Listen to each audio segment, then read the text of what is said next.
right, so developed countries have higher incomes, strong social support systems, which include good or better health. What else? Healthcare, health in general. Protection.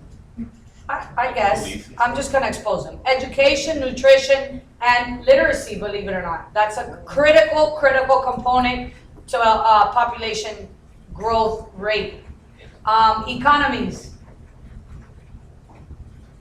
Strong or industrialized. And how's our population growing? Exponentially. But in reality, when you look, remember population growth is different from, or I should say not population growth, I should say birth rates here. How about we do that? Okay? That probably makes more sense. They're slower. All right, so developing countries. Average income. Low. Social support systems are actually very weak, and we're going to talk about each of these categories in a minute. Economies, they're more agricultural, and their population growth, let's change that to birth rates, are rapid.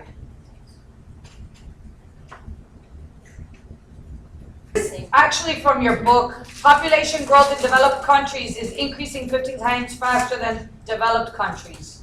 And there's just a graph. I don't think you have to know that. You have to know some more facts later on. So let's talk about the 4 factors that determine population in our planet, okay? What are they? We already learned 2 last week. What determines the rate of population growth? Birth and death. Birth and death. Sorry. And what are the 2 factors? Are you thinking to come in? No. That would be leading towards death. What else can, let's say the population of this class, what can change the population of this class? Besides birth and death, and God knock on wood that never happens. No. Fire. Besides birth and death, we're going to have immigration or emigration. Migration also affects a population's growth. If you leave this class, the population of this class changes, or the size of the population changes. So if somebody else comes in, then it grows. So the formula would be what? Birth plus death. No. Birth. Plus IMI, good, minus death plus EMI, good. And this term here, crude death rate, is basically what you're going to see on the AP exam to calculate. It's birth per 1,000 in a year or death per 1,000 in a year. So it's calculated per 1,000. So here's a graph on crude birth rates and crude death rates from 1950 to 2010. Interpreted for me. More people are born. I don't see that at all. No. This is why I'm asking. The death rate is lower. The death rate is dropping, So is and the so is as is the birth rate. So not more people. What did you say? More people are being born. People are abstaining and people are being That has to. Yeah. No. Yes. More people are being born than dying, but they're both declining. And this, even though this is declining, this is also declining, but growth rate is increasing. And you'll see that in the graph. So we have to ask ourselves what's going on and why. So here we go. Here's a migration versus natural increase. When I mention the word natural, that's actually our original formula where you take births minus death and you don't take immigration or emigration into account, okay? And then we start to look at more terms. So fertility rate is the number of children a woman will bear in her lifetime. Replacement level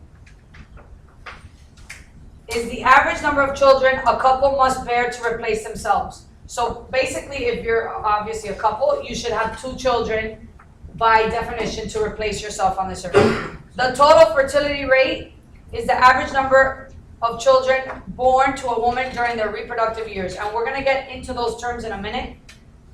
What is reproductive years and how that affects growth rates. A map view of world fertility rates. And as you see, we were talking about how many children are born in specific areas. We're about your replacement level, because we're 2 to 2.99, let's say, the whole United States actually. But you see some areas that are still, having 6 children or 5, and it's a significantly one area here.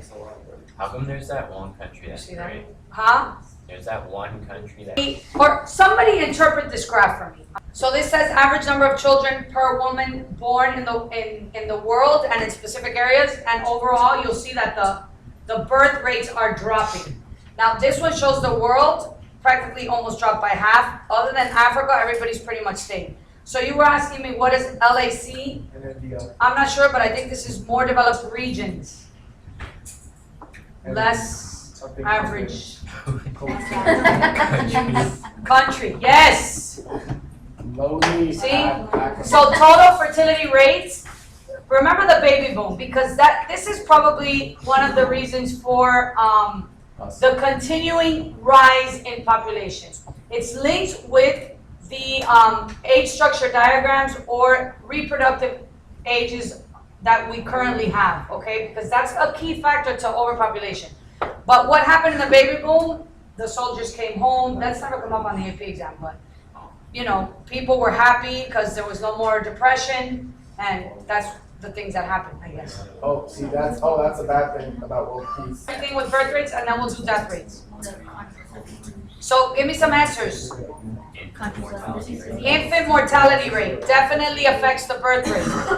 Because if you have a high infant mortality rate, which some regions have, you have less birth rates. If you have a low infant mortality rate, you have a high birth rate. Available, what? Look at the pictures. What kind of resources? Birth control, of course. Availability of legal abortions, believe it or not, affects birth rates. Urbanization, which I didn't have covered here, definitely affects birth rates. And we're going to talk probably about each. Or maybe we should.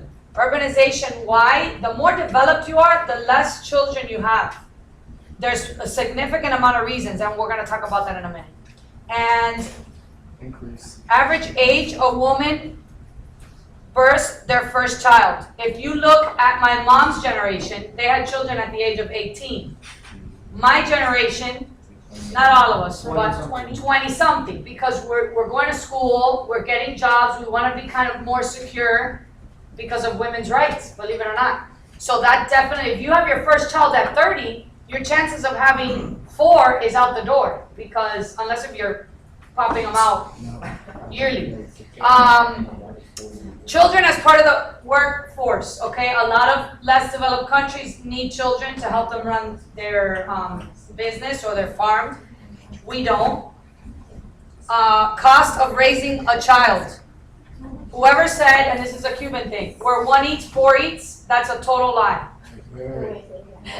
Alright, so obviously we talked about cost, education and employment opportunities for women. Women who go to school, women who work take longer to have children. It's a fact.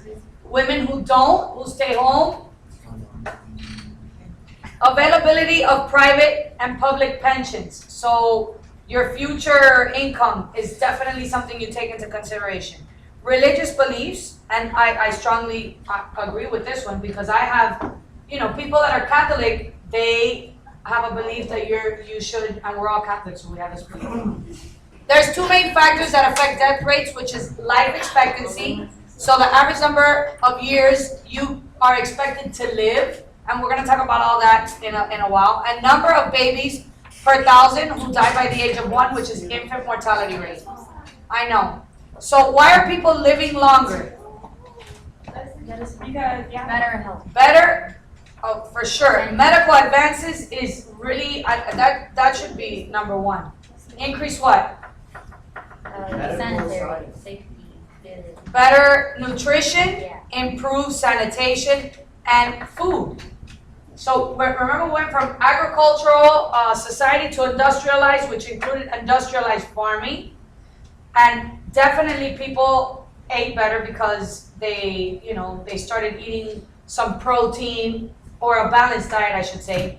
But in the end, this is really a key component, that we discovered the germ, And we discovered so much more medical advances every day that life expectancy is longer.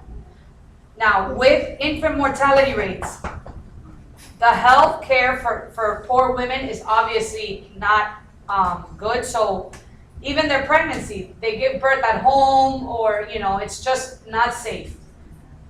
The drug addiction among pregnant women, and there's some crazy statistics of places and drug addiction with women. And high birth rates among teenagers leads to infant mortality rates because they actually pretty much promote it on their own, of fear.